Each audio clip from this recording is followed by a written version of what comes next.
Hello everyone. यह unit 6 का first lecture है। हमारा आज का सिलेबस है मटेरियल मैनेजमेंट और इन्वेंट्री मैनेजमेंट। तो चलिए शुरू करते हैं। सबसे पहला टॉपिक है हमारा मटेरियल मैनेजमेंट। मटेरियल मैनेजमेंट क्या होता है, हम लोग इसको एक एग्जाम्पल के थ्रू समझने की कोशिश करते हैं। अगर देखा जाए सही मायने में तो आप सभी अपने घर में मटेरियल मैनेजमेंट करते हैं। कैसे करते हैं? आप सभी अपने घर के किचन, जो रसोई घर होता है, उसको लीजिए। उसमें आपको क्या दिखेगा? उसमें आपको आटा दिखेगा, चावल दिखेगा, चाय पत्ती दिखेगा, दूध दिखेगा। कहने का मतलब है कि डिफरेंट डिफरेंट मटेरियल आपको दिखाई देगा। अब यह मटेरियल आपके किचन में कैसे आया? इसके लिए आप लोगों ने प्रॉपर प्लानिंग की है। इसके लिए आप लोगों ने क्या किया है? प्रॉपर प्लानिंग किया है। जैसे आप महीने की स्टार्टिंग में प्लानिंग करते हैं, इस महीने हमको 20 केजी चावल खरीदना है। क्यों? क्योंकि हमारे महीने की चावल की खपत 20 केजी है। आटा 20 केजी खरीदना है। चाय पत्ती मात्र 100 ग्राम खरीदना है। चीनी 2 केजी खरीदना है। ऐसा क्यों? क्योंकि हमारे महीने की खपत 2 केजी है। तो हम लोग हर मटेरियल के लिए प्रॉपर प्लानिंग करते हैं। दूध, सब्जी जो डेली खराब होने वाला चीज है, वो हम लोग डेली बेसिस पे खरीदेंगे। इसके लिए हम लोगों ने प्लानिंग किया है। तो कौन सामान कितना खरीदना है, कौन सा मटेरियल कितना खरीदना है और कब खरीदना है, इसके लिए हम लोगों ने क्या किया है? प्रॉपर प्लानिंग किया है। सेम चीज हम लोग इंडस्ट्री में करते हैं। हम लोग किसी ऑर्गेनाइजेशन में, किसी इंडस्ट्री में पहले हम लोग प्लानिंग करते हैं कि हमारा जो प्रोडक्ट मैन्युफैक्चर होने वाला है, इसके लिए कौन कौन सी मटेरियल की रिक्वायरमेंट होगी और कब रिक्वायरमेंट होगी, हम लोगों को कब खरीदना है। हम लोग इसके लिए क्या करते हैं? प्रॉपर प्लानिंग करते हैं। ठीक है। अब हम लोगों ने प्लानिंग कर लिया कि हम लोग को चावल खरीदना है, दाल खरीदना है, आटा खरीदना है, इतना इतना केजी खरीदना है, इस समय खरीदना है। अब हम लोग क्या करेंगे? किराने की दुकान पे जाएंगे अपने पूरे लिस्ट को लेकर के, और वहां से क्या करते हैं? सारा सामान लेकर अपने घर आते हैं। इसी चीज को हम लोग कहते हैं प्रोक्यूरमेंट। इसी चीज को हम लोग क्या करते हैं? प्रोक्यूरमेंट। किसी भी इंडस्ट्री के अंदर हमारा जो सप्लायर होता है, वो हमारे रिक्वायर्ड मटेरियल को क्या करता है? सप्लाई करता है। क्या करता है? सप्लाई करता है। ठीक है। तो वो चीज कहलाया हम लोग का क्या? प्रोक्यूरमेंट। फिर आपने क्या किया? आपने किराने की दुकान से सारा सामान तो लेके आ गए हैं। अब आप लोग आटा को आटे के डब्बे में रखेंगे, चाय पत्ती को चाय पत्ती के डब्बे में रखेंगे। ऐसा नहीं करेंगे कि चीनी को चाय पत्ती के डब्बे में रख देंगे और चाय पत्ती को चीनी के डब्बे में रखेंगे। जिसका जो जगह है, हम लोग उसी जगह पे उसको स्टोर करेंगे। कहने का मतलब हुआ कि हम लोग के पास जो भी मटेरियल है, उसको उसको प्रॉपर जगह पे स्टोर करेंगे। यही चीज कहलाया आपका स्टोरिंग। सेम चीज हम लोग इंडस्ट्री में करते हैं। हमारा सप्लायर हमको मटेरियल को सप्लाई कर देता है। उसके बाद हम लोग उसको प्रॉपर जगह पे, बड़े बड़े गोडाउन में, बड़े बड़े वेयर हाउस पे, डिफरेंट डिफरेंट जगह पे हम लोग उसके प्रॉपर लोकेशन पे स्टोर करते हैं। अब स्टोर करने के बाद क्या करते हैं? सपोज कीजिए आपने सारा सामान लाके अपने किचन में रख दिया। अब आपने अपने नौकर को बोला कि मुझे 1 कप चाय बना के दो।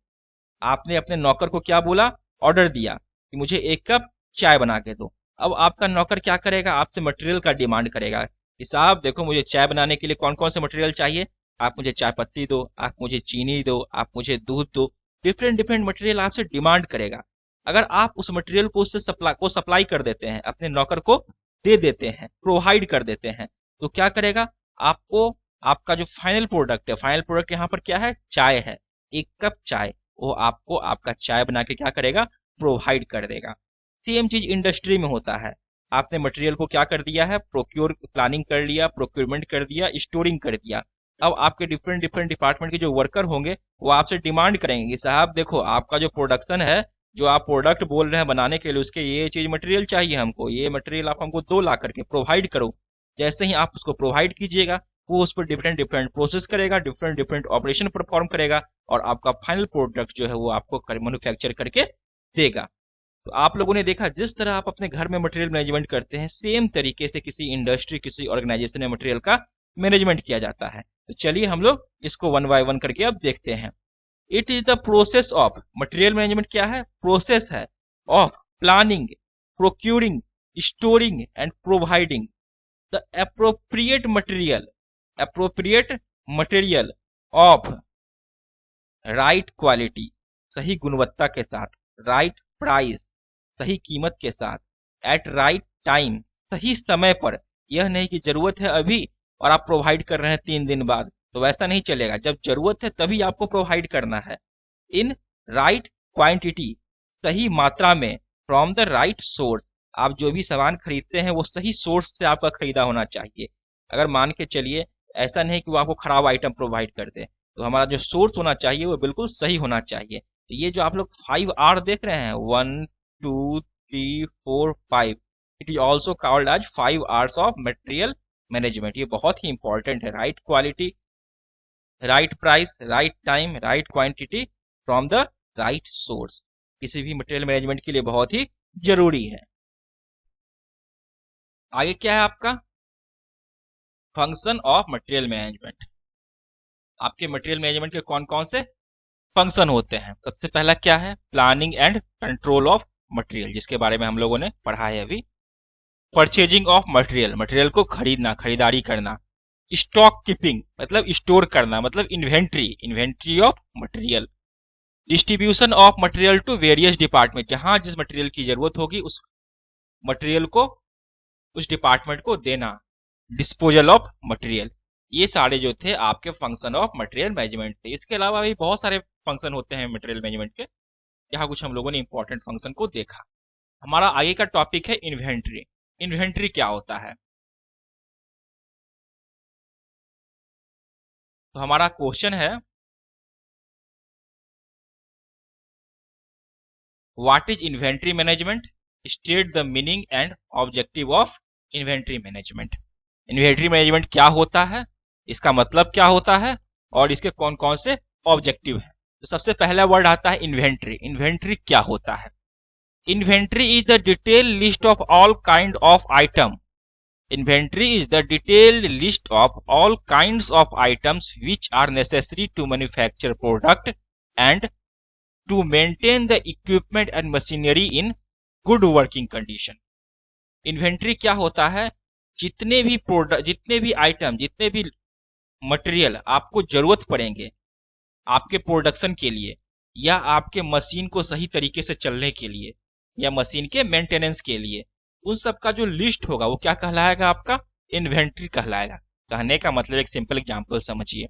आप अपने किचन में जाइए, आपको जितने भी सामान दिखते हैं, जितने भी आइटम्स दिखते हैं जो कि आपके खाना बनाने के लिए, चाय बनाने के लिए, सब चीज के लिए नेसेसरी है, वो सारे आइटम को आप एक साथ लिस्ट बना लीजिए, वो आपका क्या कहलाएगा?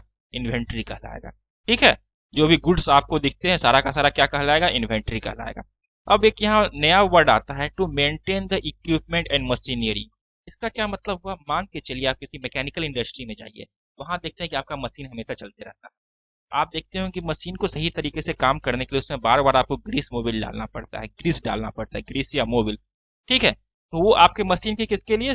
सही तरीके से रन करने के लिए जरूरी है। तो आपको वो ग्रीस भी खरीद के अपने स्टोर में रखना पड़ेगा। तो ग्रीस या मोबिल जो है वो भी आपका क्या हो गया? इन्वेंट्री आइटम हो गया एक। आगे है इन्वेंट्री मैनेजमेंट। क्या इन्वेंट्री मैनेजमेंट क्या होता है? Inventory management is the process of maintaining the optimum stock of each inventory item at minimum cost. जितने भी हमको इन्वेंट्री की जरूरत पड़ती है, अगर हम लोग उसको सही तरीके से स्टॉक करते हैं, सही तरीके से उसको स्टोर करते हैं मिनिमम कॉस्ट पे, ये हम लोग का क्या कहलाता है? इन्वेंट्री मैनेजमेंट कहलाता है। आगे क्या है? Inventory control. ये क्या होता है? The aim of good inventory control system is to secure the best balance between too much and too little. इसका क्या मतलब हुआ कि टू मच और टू लिटिल? मान के चलिए आप अपने घर की किचन को लीजिए, आपके घर में चाय पत्ती का जो खपत है एक महीने में मात्र 100 ग्राम है, तो आप क्या करते हैं? 100 ग्राम ही चाय पत्ती लाने की कोशिश करते हैं। आप अगर मान के चलिए 2 केजी चाय पत्ती लेके आए महीने के लिए, क्या होगा? आपका चाय पत्ती खराब हो जाएगा, आपका पैसे की बर्बादी होगा। और अगर मान के चलिए आप 100 ग्राम के बदला मात्र 25 ग्राम ही चाय पत्ती लाते हैं, तब क्या होगा? हो सकता है कि जब जरूरत पड़े तो आपके घर में चाय पत्ती ही खत्म हो जाए, जिस कारण आप चाय नहीं पी सकते हैं। तो अगर हम बहुत ज्यादा लाते हैं तब भी हमको दिक्कत है, अगर हम लोग कम लाते हैं तब भी हमको दिक्कत है। तो हम लोग एक बैलेंस बना के रखना पड़ेगा, ना तो बहुत ज्यादा लाइए और ना ही बहुत कम स्टोर कीजिए। जो ऑप्टिमम क्वांटिटी है उसी को इन्वेंट्री करना है, उसी को स्टोर करना है। टू मच इन्वेंट्री, अगर आप बहुत ज्यादा इन्वेंट्री कर लेते हैं, स्टॉक रख लेते हैं, तो क्या होगा? फाइनेंशियल रिस्क होगा, आपका पैसा फंस जाएगा, पैसे की बर्बादी होगा। और बहुत ही कम करते हैं, इसका क्या मतलब होगा? ये आउट ऑफ स्टॉक हो जाएगा। जब जरूरत पड़ेगा तब आपके पास उपलब्ध ही नहीं रहेगा। इस कारण क्या होगा कि आपका जो ऑर्डर आया है, आपके कस्टमर जो ऑर्डर किए हैं, उसको आप सही समय पर ऑर्डर सप्लाई नहीं कर पाइएगा, ये आपका दिक्कत आ सकता है। इसलिए आप लोग को हमेशा एक ऑप्टिमम क्वांटिटी मेंटेन करना है। आगे आता है objective of inventory management. Inventory management के क्या क्या ऑब्जेक्टिव हो सकते हैं? To purchase raw material at a minimum cost. हम लोग कोशिश करते हैं कि हम लोग जो रॉ मटेरियल खरीद रहे हैं वो कम से कम दाम पे खरीदे। हर कोई चाहता है कि पैसा जितना कम लगे हमारे लिए उतना अच्छा होगा। To purchase material at the right time. सही समय पे हम लोग मटेरियल को खरीदे, ये नहीं कि जब जरूरत है तो हमारे पास मटेरियल ही अवेलेबल नहीं है। To purchase material in right quantity. जितना जरूरत हो उतना ही खरीदे, ना तो ज्यादा खरीदे ना कम खरीदे। Establishing safe suitable storage location for material. आपने जो मटेरियल खरीदा है उसके लिए हमको safe suitable storage location provide करना है। ये आपके इन्वेंट्री मैनेजमेंट का काम होता है। To reduce the inventory cost. अगर आप उसको स्टोर करते हैं तो उसमें जो खर्च आता है उसको कम से कम रखा जाए, यह आपका इन्वेंट्री मैनेजमेंट का मकसद है, ऑब्जेक्टिव है। To keep documentation and record keeping in orderly manner. आपके पास कौन कौन से मटेरियल अवेलेबल है, उसकी कितनी क्वांटिटी अवेलेबल है, ये सारा चीज का आपके पास क्या होना चाहिए? रिकॉर्ड होना चाहिए। To classify material on various parameters. Material जो होता है उसको ये नहीं कि सारा मटेरियल उसको एक ही साथ रख दिए, मटेरियल को हम लोग डिफरेंट डिफरेंट तरीके से क्लासिफाई कर लेंगे। जो मान के चलिए महंगा आइटम है उसको अलग रखते हैं, कम दाम वाले आइटम को अलग रखते हैं, या आप इस तरह भी क्लासिफाई कर सकते हैं जिसकी डेली जरूरत पड़ती है उसको अलग रखते हैं, जिसको कभी कभी जरूरत पड़ती है उसको एक साइड अलग रखते हैं। तो इस तरह आप डिफरेंट तरीके से मटेरियल को अपना क्लासिफाई करते हैं वेरियस पैरामीटर्स के ऊपर। तो इस वीडियो में हम लोगों ने क्या क्या पढ़ा? सबसे पहले हम लोगों ने जाना कि मटेरियल मैनेजमेंट क्या होता है, और दूसरा हम लोगों ने क्या जाना? इन्वेंट्री के बारे में कि इन्वेंट्री मैनेजमेंट क्या होता है। इस वीडियो लेक्चर में बस इतना ही। नेक्स्ट वीडियो में हम लोग आईए का टॉपिक पढ़ेंगे। अगर आपको कोई दिक्कत है या कहीं समझ में नहीं आया है या कोई डाउट है तो प्लीज कमेंट बॉक्स में हमें बताइए। धन्यवाद।